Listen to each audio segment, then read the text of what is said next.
and welcome to the Clearly Reformed podcast. I'm Kevin DeYoung, Senior Pastor at Christ Covenant Church in Matthews, North Carolina. Today's episode is entitled, Who Was Saint Boniface? The man we know as Saint Boniface, apostle to the Germans, was born in Wessex, England, around AD 680.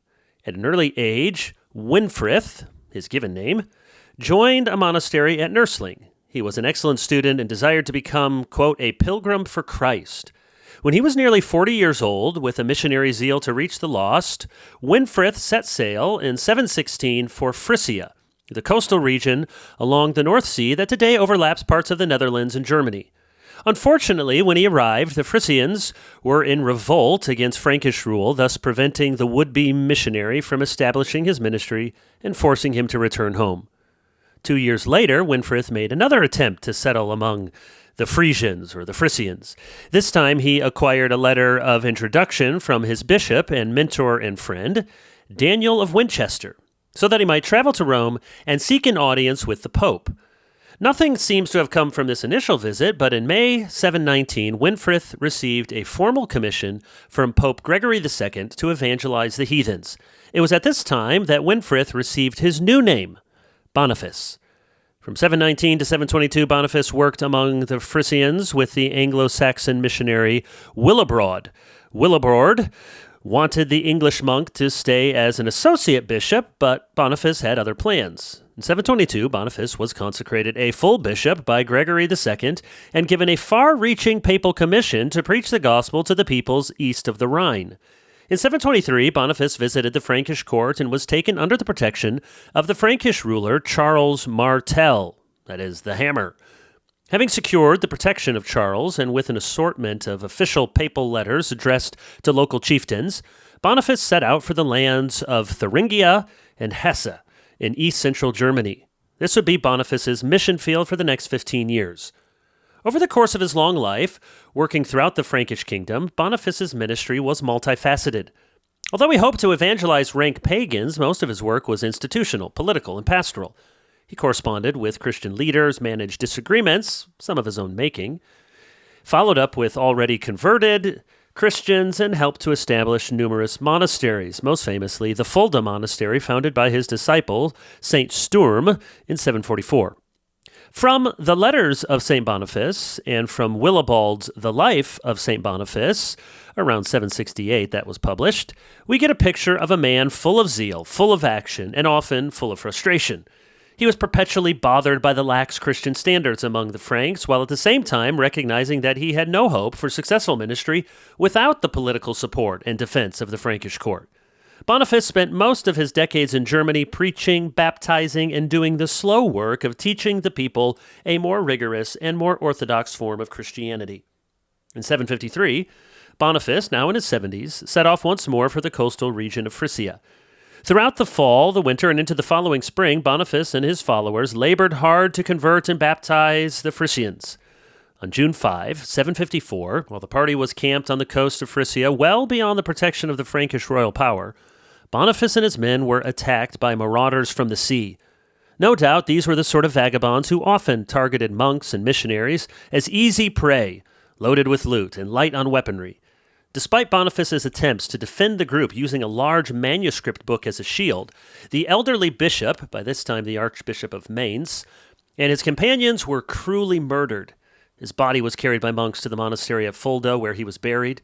The disfigured book Boniface used as a shield, now known as the Ragendrudis Codex, was brought back as well. Boniface was hailed as a martyr, and his memory as the apostle of Germany was cherished throughout Christendom. Felling the Oak of Thor. If Boniface is known today, it is chiefly for the occasion early in his ministry, 723 or 724, when he chopped down a sacred tree in front of the pagans in Hesse. For some, Boniface wielding his axe against the Oak of Thor is the example of how we ought to confront the enemies of Christ in our day and how we ought to defiantly tear down the cultural strongholds around us. Since this one incident in the life of Boniface has become its own meme, replete with trees, axes, wood chippers, and the like, it is worth looking at this dramatic event in some detail. Here is the whole story as Willibald tells it in his biography. It's a few paragraphs long, but it's worth getting the whole story from this early biographer. After Boniface, by long and devious, that is clandestine, ways, had visited the territories of great peoples, he came to the aforesaid Prince of the Franks, and was received by him with veneration. He delivered to Duke Charles the letters of the above-mentioned Roman bishop, and of the Apostolic See, and, subject to his lordship and patronage, returned with the consent of Duke Charles to the land of the Hessians where before he had tarried. Now at that time, many of the Hessians, brought under the Catholic faith and confirmed by the grace of the sevenfold Spirit, received the laying on of hands. Others, indeed, not yet strengthened in soul, refused to accept in their entirety the lessons of the inviolate faith. Moreover, some were wont secretly, some openly, to sacrifice to trees and springs. Some in secret, others openly, practiced inspections of victims and divinations, legerdemain, and incantations. Some turned their attention to auguries and auspices and various sacrificial rites, while others, with sounder minds, abandoned all the profanations of heathenism and committed none of these things. With the advice and counsel of these last, the saint attempted in the place called Gesmir, or sometimes given Geismar, while the servants of God stood by his side, to fell a certain oak of extraordinary size, which is called by an old name of the pagans the oak of Jupiter, which is the Latin rendering of Thor. And when the strength of his steadfast heart had cut the lower notch, there was present a great multitude of pagans, who in their souls were most earnestly cursing the enemy of their gods. But when the fore side of the tree was notched only a little, suddenly the oak's vast bulk, driven by a divine blast from above, crashed to the ground, shivering its crown of branches as it fell, and, as if by the gracious dispensation of the Most High, it was also burst into 4 parts, and 4 trunks of huge size, equal in length, were seen unwrought by the brethren who stood by. At this sight, the pagans, who before had cursed, now, on the contrary, believed, and blessed the Lord, and put away their former reviling. Then, moreover, the most holy bishop, after taking counsel with the brethren, built from the timber of the tree a wooden oratory, that is, a chapel, and dedicated it in honor of St. Peter the Apostle. That's the story from Boniface's biographer. No doubt, this is a dramatic story, and we ought to be inspired by Boniface's courage. But before we conclude, that maximum confrontation is always the best option for cultural engagement in the post-Christian West, we should consider 2 salient factors often overlooked in this story and underappreciated in the wider ministry of Boniface. Not alone. The first factor we must not overlook is that Boniface did not undertake this act of cultural confrontation alone. The story is sometimes told as if Boniface went swashbuckling into the Teutonic forest, ready to meet the pagans head-on and chop down their sacred trees. But notice that according to Willibald, Boniface was surrounded by many Christians. Some of these Christians were weak, and some were syncretistic, but others were of sounder minds and, quote, abandoned all the profanations of heathenism. It was in consultation with these well-grounded Christians that Boniface decided to topple the Oak of Thor. Boniface's action was bold, but it was not foolhardy. He sought the counsel of others and must have concluded there was a reasonable chance that his boldness would do more than just make the pagans angry. Along the same lines, we should note that Boniface only ventured out among the Hessians once he had secured the protection of Charles Martel. True, there were likely no police officers of the Frankish court on the scene to make sure Boniface got out of Geismar unscathed. Boniface was taking a risk in cutting down their pagan emblem. But the protection of the Frankish court was a vital aspect of Boniface's mission work. His letters to and from various secular and church officials bear this out. In a letter to Bishop Daniel from the 740s, Boniface admits, quote, "Without the support of the Frankish prince, I can neither govern the members of the church, nor defend the priests, clerks, monks, and maids of God, nor can I, without orders from him, and the fear inspired by him, prevent the pagan rites and the sacrilegious worship of idols in Germany," end quote. Boniface needed Charles and other local Frankish officials to protect his ministry if it was going to succeed. Although Boniface was often frustrated by the lack of Christian integrity and sincerity he saw in Frankish rulers, he also knew he was dependent upon their legal, political, and military support. Boniface could successfully chop down the oak tree in Geismar because out-and-out pagans were likely not the majority in that area, and because Boniface had the support of the Pope in Rome and the protection of the ruling elites in the region. It also helped that God showed up with a miracle. Not common. The second salient factor to consider is that most of Boniface's ministry was much less dramatic and much less confrontational. In his introduction to the Letters of St. Boniface, medieval scholar Thomas F. X. Noble observes, quote, "Spectacular events like hacking down the oak of Geismar appear very rarely. Missionaries were not intentionally provocative. They aimed to teach by word and example. That example was important to them may help to explain Boniface's constant attention to clerical morality," end quote. Boniface's ministry focused more on ordinary means than extraordinary confrontations. The story of Boniface and the oak tree is worth remembering and retelling, but a single dramatic event does not a comprehensive approach to ministry make, as if Augustine opening his Bible at random established the truest and best evangelism technique. Most of the time, Boniface tried to avoid offense, unless necessary on account of the gospel. Around the same time as the felling of Thor's oak, Bishop Daniel wrote Boniface a letter in which he suggests how, quote, "you may most readily overcome the resistance of those uncivilized people."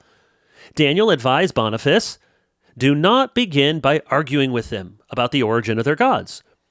Boniface, he insisted, would be better able to counter their claims after he let them talk a while. Daniel also instructed Boniface that one of the best apologies for the Christian faith was to point out how much more prosperous and more civilized the Christians were. For Bishop Daniel and for his friend Boniface, cultural confrontation was about persuasion more than provocation. Here is how Daniel summarizes his counsel in an especially famous paragraph. "These and many similar things, which it would take long to enumerate, you ought to put before them, not offensively or so to anger them, but calmly and with great moderation. At intervals, you should compare their superstitions with our Christian doctrines, touching upon them from the flank, as it were, so that the pagans, thrown into confusion rather than angered, may be ashamed of their absurd ideas and may understand that their infamous ceremonies and fables are well known to us." End quote. In other words, stay calm, don't be obnoxious, become acquainted with their own ideas, and show them how Christian doctrine is better and more coherent. That's the approach Boniface's mentor in England wanted him to take, and by and large, it's the way that Boniface, the student scholar turned missionary bishop, conducted his own ministry. Conclusion. Although the example of Boniface mobilized generations of missionaries throughout the Middle Ages, Richard Fletcher points out that Boniface actually spent little of his life working among the out-and-out heathen. The first half of his career was in England as a student, teacher, and scholar. Then over the second half of his career living among the Franks, Boniface worked mainly as a reformer of the marginally converted and as a builder of ecclesiastical institutions. He reinforced Roman loyalties and Roman order. He re-Christianized the nominally Christian. He reformed and revitalized the Frankish churches. These were colossal achievements, Fletcher argues, but they were not those that Boniface himself would have wished to be remembered by. And yet, remember him we should. Boniface lived a remarkable life, accomplishing much for the gospel, and died a triumphant martyr's death. It would fall to later generations to convert the heathen peoples of Germany, but the memory of Boniface inspired those efforts. We might say his principal work was reformation and revitalization. He was constantly enmeshed in organizational questions and issues of power politics. Nevertheless, Boniface bore witness to Christ wherever he could, even at the cost of his life. In the end, for as much as Boniface is chiefly remembered for his acts, it was the many decades of sharing the gospel, discipling Christians, building monasteries and bishoprics, cultivating personal holiness, navigating conflict, and keeping his hand to the plow that made Boniface successful. That is the option Boniface chose for his life and ministry, and that is the option open to us all.